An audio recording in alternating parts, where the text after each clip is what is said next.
हे मित्र, मेरी बात मान लो।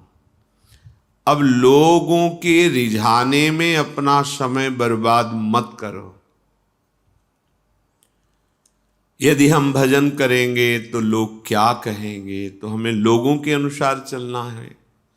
तिलक लगाएंगे, कंठी बांधेंगे, सद आचरण करेंगे तो लोग क्या कहेंगे।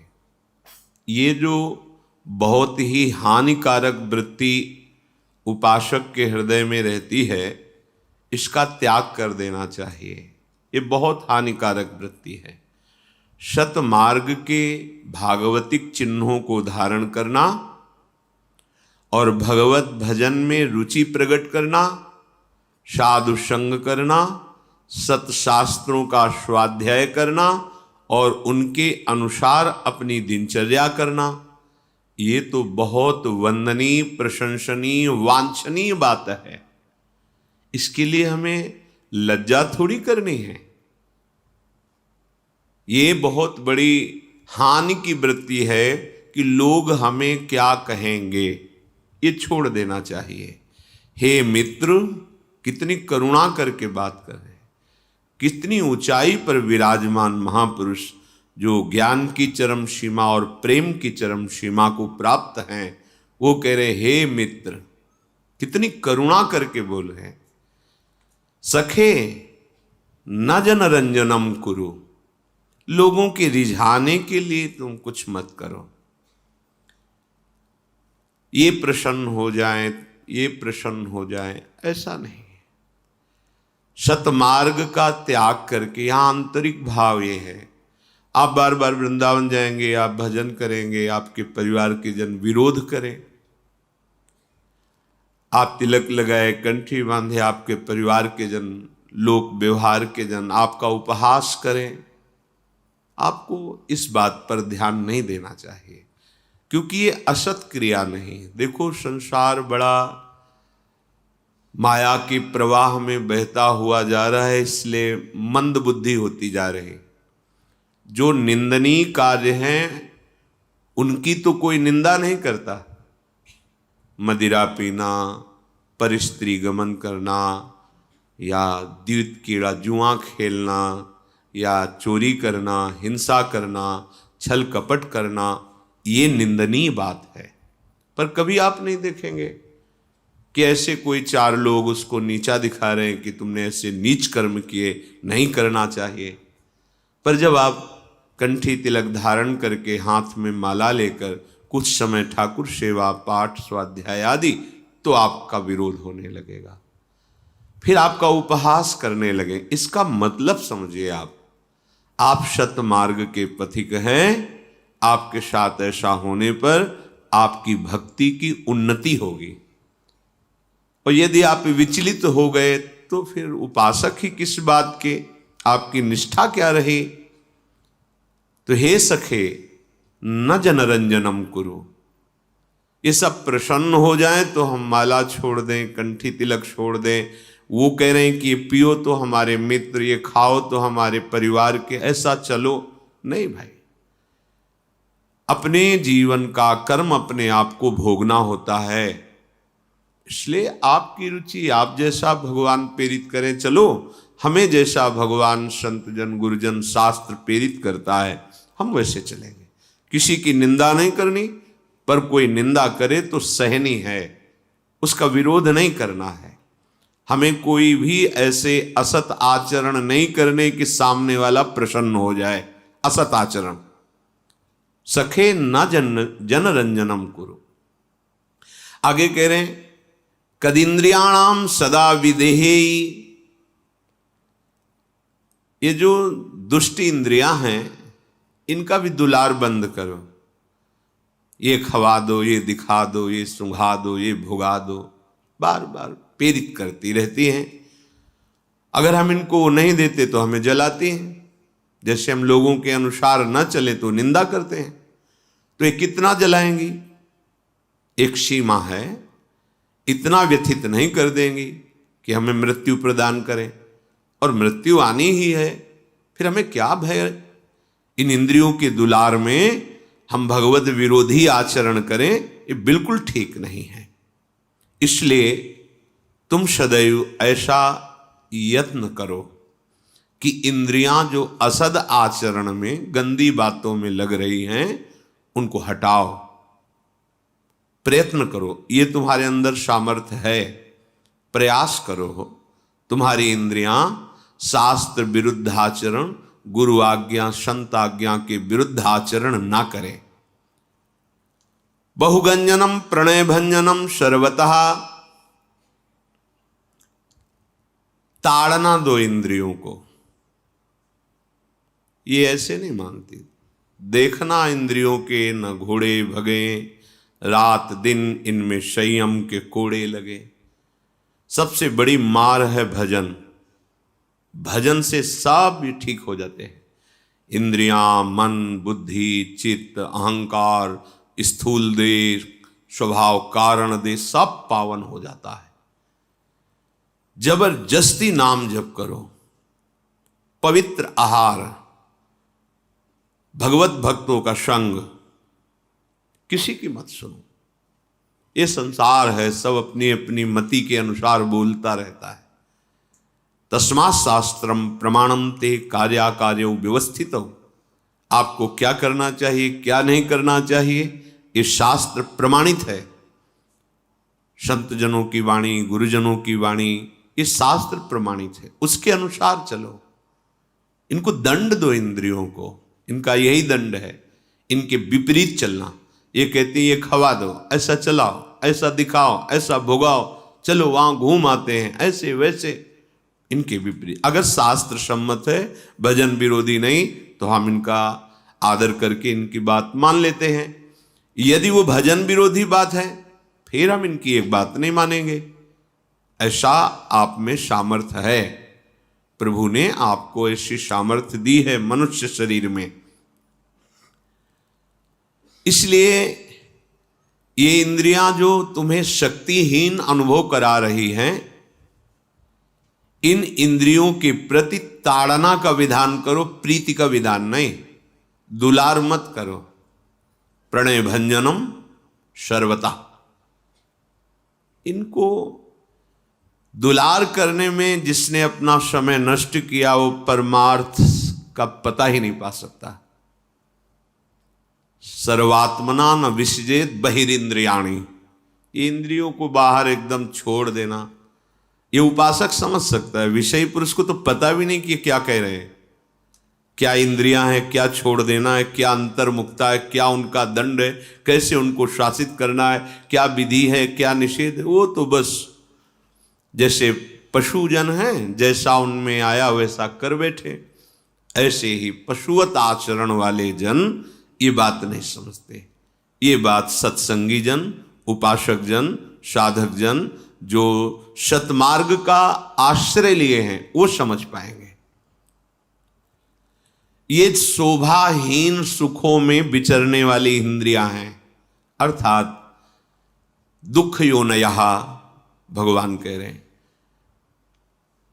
इंद्री और मन जब किसी एक विषय का स्वाद लेते हैं, तो तन्मयता होने के कारण वो एक सुखद अनुभव होता है, अन्यथा उसमें सुख नहीं है। विषय चुगा जिन चुगय मन, चुगत कछुक सुख होए, फिर फांसी ऐसी परे तेसम दुख न। श्री ध्रुवदास जी महाराज। चुगने के समय ऐसा लगता है कि भोगने के समय सुख है, क्योंकि आपकी उसमें प्रियता है, तन्मयता है। इसलिए सुख और शोभाहीन विषयों में इंद्रियों को दुलार मत करो। इनके प्रति ऐसा विधान करो कि भगवान के भजन में लगे। हठम न करो, हठ करके भोगों की तरफ मत जाओ, हठ करके भजन की तरफ लगो। सामर्थ्य का प्रयोग दूसरों के सताने में मत करो, सामर्थ्य का प्रयोग दूसरों को सुख देने में, बचाने में करो। अगर तुम्हारे पास ऐश्वर्य है तो भोग विलासिता में, पापाचरण करने में मत लगाओ, धर्म में लगाओ, दूसरों को सुख देने में लगाओ, भगवत आराधना में लगाओ। तुम्हारा जीवन प्रतिपल आनंदमय, सुखमय हो जाएगा। बुद्धि भगवान ने तुम्हें दी है, तो उस बुद्धि के द्वारा इंद्रिय मन को अपने अधीन करने की बात सोचो। बुद्धि के द्वारा असत आचरणों की प्राप्ति के लिए इंद्रिय और मन के अधीन होकर आचरण करना कितनी निंदनीय बात। तुम्हें बहुत कुछ प्राप्त है, तुम अपने आप को समझो, जागो। तुम मोह निद्रा में सोते हुए जो पापाचरणरत ये सब क्रियाएं, इनसे जागो। दुलार मत करो इंद्रियों का, हठ मत करो, बात मान लो। श्रीपाद करे हठम न करो। बंधने सुतकलत मित्रादि के वपुर व्यय समीहया निवस वत्स वृंदावने। अय वत्स, हमारी बात को समझ लो। ये जितने संबंध है तुम्हारे किसी काम में आने वाले नहीं। इनकी आसक्ति तुम्हारी दुर्गति का कारण बन जाएगी। यही आसक्ति तुम्हें भजन नहीं करने दे रही, तुम्हारे स्वरूप का अनुभव नहीं होने दे रही, तुम्हें मुक्त होने नहीं दे रही, तुम्हें महासुख में निमग्न होने नहीं दे रही। हठ मत करो, इस आसक्ति से अपने आप को बचाओ। उन्हीं के बीच में रहो, प्रभु के होके रहो, प्रियाजू के होके रहो। उनका आश्रय स्मरण आपको ऐसे परिवार में रखेगा जैसे कीचड़ से प्रकट हुआ कमल जल में ही रहता है, पर ना कीचड़ स्पर्श करता है उसको और ना जल, रहता उसी में है। जो जल में कमल का फूल रहे, ऐसे आप संसार में रहते हुए बंधन मुक्त, जीवन मुक्त हो जाएंगे। हे मित्र, हे वत्स, हठ मत करो, आसक्ति में मत फंसो। इंद्रियों को विषयों का संयोग अधर्म पूर्वक कराकर सुख होने की लालसा का त्याग करो। और मेरी अगर प्रार्थना जच जाए, तो व्यवस्था बन जाए, तो इस शरीर को वृंदावन में छोड़ो। बात क्या आंतरिक, कि अगर कहीं ऐसा विधान बन जाए कि आप अखंड वृंदावन वासी बने और यहीं आपका शरीर छूटे, तो जो बड़ी बड़ी साधनाओं से लाभ नहीं मिलता, वो लाभ मिल जाता है। हे दैत, हे प्यारे, मेरी बात मान लो। देखो, जैसे माँ अपने बच्चों को दुलार करती है, जो संत जन हैं जिनके हृदय में भगवान की भक्ति का हर समय मधुर नृत्य होता रहता है, उनका हृदय इतना करुणामय होता है, क्या दे दूं, क्या बता दूं, क्या करूं जिससे सब सुखी हो जाए। जैसे माँ का हृदय, आप भले माँ को आप कटु वचन कहें, माँ की अवहेलना करें, पर वो अच्छे से अच्छे पदार्थ चयन करके आपको पवाना, आपको सुखी देखना, खेलते देखना, ये उसका हृदय है, उसकी बुद्धि नहीं है, ये उसका हृदय है। बुद्धि से वो तुम्हें डांट सकती है, लेकिन हृदय उसका हर समय दुलार करता रहेगा। ये महापुरुषों का ऐसा हृदय है जो हर समय चाहता रहता है, क्या सूत्र निकालूं जिससे सबका कल्याण हो जाए, कौन सी ऐसी बात बता दूं जिससे सुखी हो जाए। जो प्रभु के आनंद में मगन महापुरुष हैं। श्रीपाद कितना प्यार कर रहे हैं। हे दैत, ये शब्द भगवान के लिए है। हे प्यारे, पर वो हमारे लिए बोल रहे हैं। हे प्यारे, हम सबको कह रहे हैं। देखो, एक बात मेरी मान लो, यश का निरंतर गान करो तो सिर्फ राधा माधव के, हरि यश गान करो, प्रियाजू का यश गान करो। किसी भी भगवान के जो लीला चरित्र, अवतार चरित्र हैं, ये सब पावन करने वाले हैं, इनका ही यश गान करो। श्रवणेन्द्रिय से केवल इनका ही यश सुनो, चुगली निंदा प्रपंच की बातें मत सुनो। जो प्रिया प्रीतम में उन्मत्त हैं, ऐसे भक्तों के समीप बैठ करके प्रभु की वार्ता सुनो, प्रभु की वार्ता करो। देखो, मोबाइल से सुनना बहुत अच्छा है, सुनने को तो मिल रहा है, लेकिन यहां बैठ करके सुनना एक अलग स्वरूप है। क्योंकि ये परम पावन प्रियाजू की चरण चिन्हों से युक्त भूमि है जहां बैठे हो, और परमाणु है यहां। इन परमाणुओं के साथ भक्तों के संग में जब आप सुनते हैं तो एक विशेषता होती है। अब सौभाग्य प्रतिदिन ऐसा नहीं है तो हम सत्संग का लाभ लें, उससे वंचित क्यों रहें? सुने, यंत्र के द्वारा सुने। पर विशेष बात श्रीपाद कह रहे हैं कि कहीं ऐसा सौभाग्य हो कि प्रभु के भक्ति में, प्रेम में जो आनंदित हैं भक्तजन, उनके निकट बैठकर, उनकी सभा में बैठकर सुनने को मिले। साधु समागम, भगवान आज बहुत प्रसन्न हुए, मुझे साधु समागम दिया। साधु समागम, बैठकर सुनना, इसका कुछ विशेष लाभ है।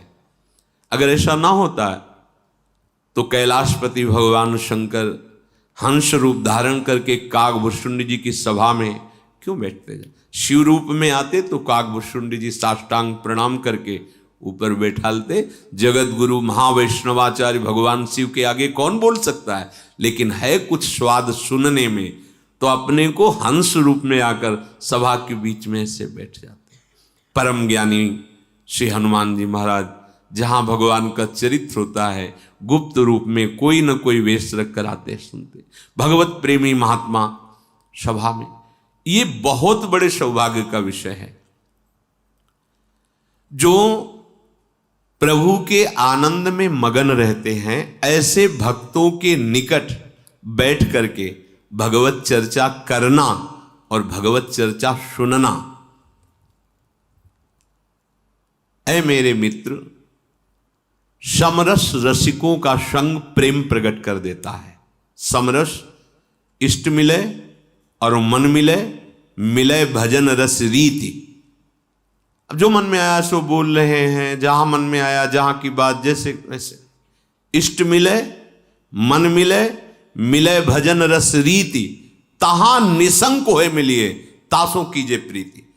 ऐसे भक्तों के संग से जब हम बैठ करके भगवत चर्चा करते हैं, भगवत यश सुनते हैं, तो हमारे हृदय में भगवत भक्ति की प्राप्ति की प्रबल आकांक्षा या भगवत भक्ति का वर्धन निश्चित हो जाता है। दो प्रकार का सत्संग होता है। एक होता है बहुत संशयात्मा वृत्ति वाला उपासक, जब साधु संग करता है तो उसे बहुत काल सत्संग करना होता है। जब बहुकाल करी सत्संगा, तबई होए सब संशय भंगा। और एक होता है विश्वासी भक्त, सीधा सरल स्वभाव, जो बोला स्वीकार कर लिया, उसके लिए ज्यादा समय नहीं लगता है। वो तो तात स्वर्ग अपवर्ग सुख धरी तुलाए कंग, तूल न ताए सकल मिल जो सुख लव सत्संग। एक बात पकड़ ली, अध्यात्म की ऊंचाई पर चढ़ गया।